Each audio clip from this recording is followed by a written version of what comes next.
Hi friends, ఎలా ఉన్నారండి? అందరూ బాగున్నారా? మేమైతే బాగున్నాము. మీరందరూ ఎలా ఉన్నారనేసి కమెంట్ సెషన్లో కమెంట్ చేయండి. ఇదిగోండి, ఇదైతే థర్స్డే వ్లాగు. ఊరికి వెళ్తున్నానని చెప్పినాను కదండి. సో మా అత్తయ్య మావయ్యకి సర్ప్రైజ్ చేయాలనేసి లడ్డు చేద్దామనేసి అయితే ప్లాన్ చేసినాను.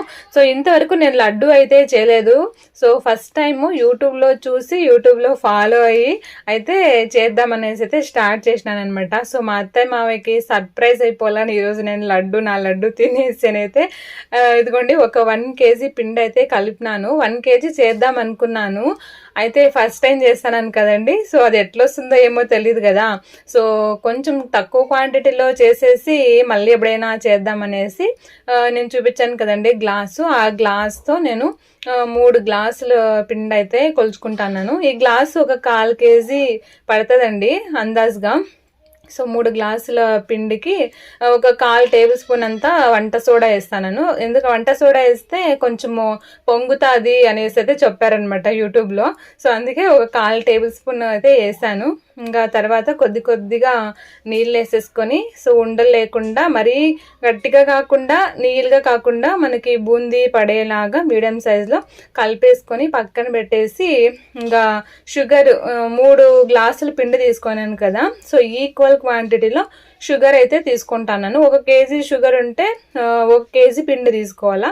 సో 3 గ్లాసుల పిండికి 3 గ్లాసులు షుగర్ తీసుకొనేసేసి షుగర్ మునిగే వరకు నీళ్ళు పోసేసి దాన్ని నానుకొనికి పెట్టేసినాను. ఇదిగోండి, నా స్టెయిన్లెస్ స్టీల్ స్టీమర్ ఉంది కదండి, దాంట్లోనే బూందీ చేస్తాను. ఇదైతే కొంచెం వెడల్పుగా ఉంటుంది కదా, చాలా బాగుంటుంది. ఇంకా త్వరగా హీట్ కూడా వచ్చేస్తుంది అనమాట.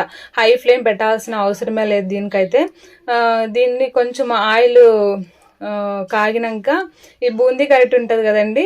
సో బూందీ గరిటెలోకి ఒక 2 గరిటెలు పిండి వేసేసుకొని దాన్ని పైన ఇట్లా నిదానం కలుపుతూ ఉంటే అది బూందీ అయితే చిన్నగా పడతా ఉందనమాట. సో నాకైతే భలే ఎక్సైట్ అయిపోయింది. సో ఇంకా బూందీ గరిటె కూడా ఉండలేదు మా ఇంట్లో. నేను పోయి నిన్న షాపింగ్ చేసుకొని వచ్చినాను అనమాట. నాకైతే 130 రూపీస్ 170 చెప్పారు. సో 130 ఇచ్చొచ్చాను ఆ బూందీ గరిటెకి. ఇంకా ఈ బూందీ అయితే క్రిస్పీగా కాకుండా మామూలుగా కార బూందీకి అయితే క్రిస్పీగా కావాలా. సో స్వీట్ బూందీకి అయితే లైట్గా ఎల్లో కలర్లో ఉంటే చాలని చెప్పినారు. సో లైట్గా ఎల్లో కలర్ అయినాక ఇంకా దాన్ని అయితే దేవేస్తాను అనమాట, తీసేసుకొని వేస్తాను. నాకైతే భలే ఎగ్జైటింగ్గా ఉంది. బూందీలు భలే వచ్చినాయన్నమాట. ఇదిగోండి, 3 గ్లాసుల బూందీకి అయితే ఈ విధంగా ఒక మీడియం సైజ్ బేషన్ నిండా అయిందనమాట. అది తర్వాత ఇంకా కొంచెం ఒక 2 టేబుల్ స్పూన్లు గీ వేసేసి క్యాషు ఇంకా ఎండు ద్రాక్షను కూడాను ఇక్కడ ఫ్రై చేసేసుకుంటాను. ఇంకా తర్వాత మన సిరప్ ఉంది కదా, సో ఈ సిరప్ని అయితే ఇంకా కరిగించుకునేకి పెట్టేసినాను పొయ్యి మీద. ఇది ఎక్కువ మరీ పాకం రావాల్సిన అవసరం లేదు, లైట్ పాకం వచ్చే వరకు దాని అట్లా కాగబెట్టుకొని పెట్టేసి ఒక 10 యాలకుల్ని దంచుకుంటాను. యాలక్కి పొడి స్మెల్ బాగుంటుంది కదా వేసేకనేసి. ఇదిగోండి, ఇంకా సిరప్ అయితే రెడీ అయిపోయింది. మరీ ముదురు పాకం కాకుండా లైట్ తీగ పాకం అనమాట. లైట్ తీగ పాకం వచ్చినాక మనం దంచి పెట్టుకున్నాం కదా యాలక్కి, ఆ పౌడర్ వేసేసి అయితే ఇంకా కలిపేసి ఒక 2 నిమిషాలు అట్లా పెట్టేసేసి స్టవ్ ఆఫ్ చేసేసి నేను బూందీ చేసి పెట్టుకున్నాను కదండి, ఆ బూందీలో నుంచి ఒక మిక్సీ జార్ నిండా బూందీ వేసుకొని లైట్గా అట్లా బర్క్గా మిక్సీ పట్టుకున్నాను అనమాట బూందీ.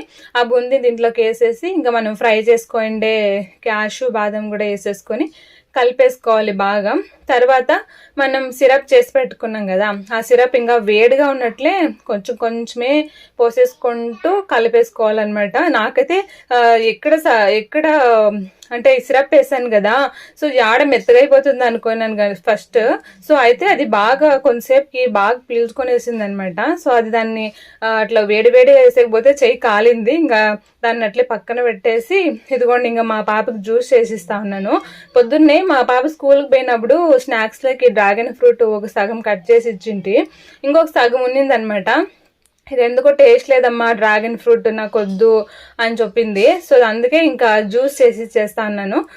డ్రాగన్ ఫ్రూట్ని చిన్నగా కట్ చేసుకొని కొన్ని పాలని కాగబెట్టి చల్లగైనాక ఫస్ట్ మిక్సీ పట్టేసుకొనేసేసి దీంట్లోకి నేను షుగర్ వద్దనుకొనేసేసి కొంచెం ఒక 3 టేబుల్ స్పూన్లు నెయ్యి వేస్తాను. సారీ, నెయ్యి అంటాను, హనీ వేస్తాను. సో తేనెయ్య. సో తేనె వేసేసి ఇదిగోండి మా ఇద్దరి పిల్లలకి అయితే ఇక్కడ గ్లాస్లోకి సర్వ్ చేసేస్తాను అనమాట. మా చిన్న పాప డ్రాగన్ ఫ్రూట్ అస్సలు తినదు. మా పెద్ద పాప అయితే బాగా తింటుంది డ్రాగన్ ఫ్రూట్. అయితే ఎందుకో టేస్ట్ లేదంట. ఇంకా మా చిన్న పాపకి ఏమంటే బీట్రూట్ జ్యూస్ కానీ క్యారెట్ జ్యూస్ కానీ జ్యూస్ అంటే చాలా ఇష్టము. జ్యూస్ ఫామ్లో ఏం చేసినా కానీ తాగేస్తుంది అనమాట తెలియకుండా. సో ఇంకా జ్యూస్ అయితే చేసి ఇచ్చేసినాను. లవ్ మమ్మీ ఎందుకు మోరా? ఓ జ్యూస్ ఇచ్చినందుకు లవ్ యూనా? థ్యాంక్ యూ నాన్న. ఇదిగోండి ఇంకా ఈ బూందీ అయితే కొంచెం చల్లగా అయ్యకొచ్చింది. నేను సిరప్ వేసేసి కలిపినప్పుడు చాలా నీళ్ళుగా ఉన్నింది. సో నాకైతే భలే భయం అయిపోయింది, ఇది ఆడో చెడిపోతుందిరా ఈరోజు అనుకున్నాను. కానీ కొంచెం ఆరేపాటికి ఆ నీళ్ళంతా పీల్చుకొని బాగా అయిపోయింది అనమాట. సో దీన్ని అంతా బాగా మిక్స్ చేస్తాను. ఇది ఇంకా కొంచెము లైట్గా వేడిగానే ఉంది. సో దీన్ని అయితే అంతా చిన్నగా ఉండలు కట్టేస్తాను. చేతులు కూడా అంటుకోలేదు, భలే బాగా వచ్చింది ఉండలు కట్టేకి అంతా కూడాను. నేను చిన్నప్పటి నుంచి తినిందే కానీ ఎప్పుడు చేసింది లేదు. సో మా ఇంట్లో మా అమ్మకు కూడాను బూందీ చేసేది రాదనమాట. మా నాయన ఇందులో ఫేమస్. పొద్దున్నే పొలం పనులన్నీ అయిపోయిన తర్వాత రాత్రి మేమందరూ పడుకున్నాక మా నాయన స్టార్ట్ చేస్తాడు బూందీ చేసేది. నైట్ అంతా చేసేవాడు అనమాట. సో కార బూందీ ఒక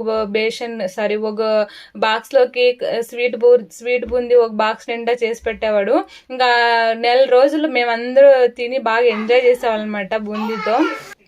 ఈరోజైతే నాకు భలే హ్యాపీ అనిపించింది. ఫస్ట్ టైం చేసినా కానీ చాలా బాగా వచ్చాయండి. 3 గ్లాసులు పిండికైతే నాకు 70 లడ్డూలు వచ్చాయన్నమాట, చిన్న చిన్న సైజులో. సో మరీ బేకరీలో ఉన్నట్లు అంత లేవు కానీ, స్వీట్ షాప్లో ఉన్నట్లు లేవు కానీ, హోమ్లో చేసినట్టుగా హోమ్ మేడ్ బూందీ లడ్డూ లాగా అయితే చాలా టేస్టీగా ఉంది. సో ఫస్ట్ టైం చేసినా కానీ చాలా బాగా చేస్తాను. నాకైతే ఫుల్ హ్యాపీ అనిపించింది. ఇంకా ఊరికి పోతాన్నాం కదండి, వెజిటేబుల్స్ అన్నిటినీ ఖాళీ చేసేద్దామని డిన్నర్లోకి సింపుల్గా టేస్టీగా పరాటా చేద్దామని ఇదిగోండి ఇంకా చపాతీ పిండి అయితే కలిపి పెట్టేసినాను నానుకొని అనేసి. ఇంకా పన్నీరు, మెంతాకు, క్యారెట్, బీన్స్, ఒక 3 ఆనియన్స్ని అయితే చిన్నగా కట్ చేసేసి, ఆనియన్ చాపర్ ఉంటుంది కదండి దాంట్లో ఒకటి చాప్ చేసుకున్నాను. ఈ ఆనియన్ చాపర్ అయితే భలే వర్క్ అవుతుందండి, నాకు భలే యూజ్ అయిందనమాట. అన్నిటిని ఈ విధంగా పెట్టేస్తే చిన్నగా భలే క్యూట్గా చాప్ చేసేస్తుంది. ఈ విధంగా చాప్ చేసేసుకొనేసేసి తర్వాత ప్యాన్ పెట్టేసుకొని కొంచెం ఆయిల్ వేసేసి, ఆయిల్ హీట్ అయినాక జింజర్ని కూడాను కొంచెం తురుముకోండి జింజరు, చాప్ చేసుకోండి ఆనియన్, కొంచెం జీలకర్ర కూడా వేసేసి, తర్వాత క్యారెట్, బీన్స్ ఒకటి మెంతాకు వేసుకొనేసి కొంచెం అట్లా ఫ్రై చేసుకొని మనకు నచ్చిన వెజిటబుల్స్ వేసుకోవచ్చు, ఇవే వేయాలని లేదు. సో అన్నిటిని కూడా చిన్నగా తురుముకోవాలన్నమాట అంతే. తర్వాత టేస్ట్ తగినంత సాల్ట్, పసుపు, కారం వేస్తాను. యాక్చువల్లీ పచ్చిమిరపకాయలు వేద్దాం అనుకున్నాను కానీ మా పిల్లలు తింటారు కదా, మధ్యలో ఎడన్నా తగిలితే కుయ్యమంటారు అనేసి కారం పొడి వేసిన అనమాట. సో పైన కొన్ని నీళ్ళు చల్లుకొని ఒక 5 నిమిషాలు లో ఫ్లేమ్లో ఉడికించుకొని చివరిలో పన్నీరు, కొంచెం పెప్పర్ పొడి వేసి 1-2 నిమిషాలు అట్లా ఫ్రై చేసేసుకొని ఇంకా స్టవ్ ఆఫ్ చేసేసేదే. ఇంకా మనం నానబెట్టుకున్నాం కదా చపాతీ పిండి చిన్న ముద్దల్లాగా చేసుకొని వేసేసి, ఇట్లా నేను చూపిస్తాను కదా, ఇట్లా ఒత్తుకొనేసి మనం చేసుకోండి స్టఫింగ్ని పెట్టేసి దీన్ని చుట్టేసుకోవాలన్నమాట. స్టఫింగ్ కనపడకుండా చుట్టేసుకొనేసేసి దీన్ని సేమ్ మనం చపాతీ ఒత్తుతాం కదా, చపాతీ చేసినట్ల మరీ పల్చాగా కాకుండా కొంచెం మందంగానే పరాటా లాగా ఒత్తేసుకొని మనకి ఎన్ని కావాలో అన్ని పరాటాలు ఒత్తేసేసుకొని ఇంకా పొయ్యి మీద పెనం పెట్టేసుకొనేసేసి ఆయిల్ వేసి 2 పక్కల కాల్ చేసుకునేదే అండి. సో బాగా నీట్గా కొంచెము నెయ్యి కూడా వేసుకోవచ్చు, బటర్ కూడా వేసుకోవచ్చు, ఇంకా చాలా టేస్టీగా ఉంటుంది. సో 2 పక్కల కాల్ చేసుకొని దీనికి ఇంక ఎలాంటి కర్రీస్ కూడా అవసరం లేదు, డైరెక్ట్గా తినేయచ్చు. ఇంకా కావాలంటే కొంచెం పెరుగులోకి చాట్ మసాలా, సాల్ట్, పెప్పర్ పొడి వేసి తీసుకున్నాను అనమాట. సో సూపర్ కాంబినేషన్ అండి, తప్పకుండా ట్రై చేయండి. ఇదైతేను పిల్లలు కూడా భలే లైక్ చేస్తారు. ఇది ఫ్రెండ్స్ ఈరోజు వీడియో అయితే. ఈ వీడియో మీకు నచ్చిందనేసి అనుకుంటాను. Thank you so much for watching. మరొక వీడియోలో మళ్ళీ కలుద్దాం. బాయ్.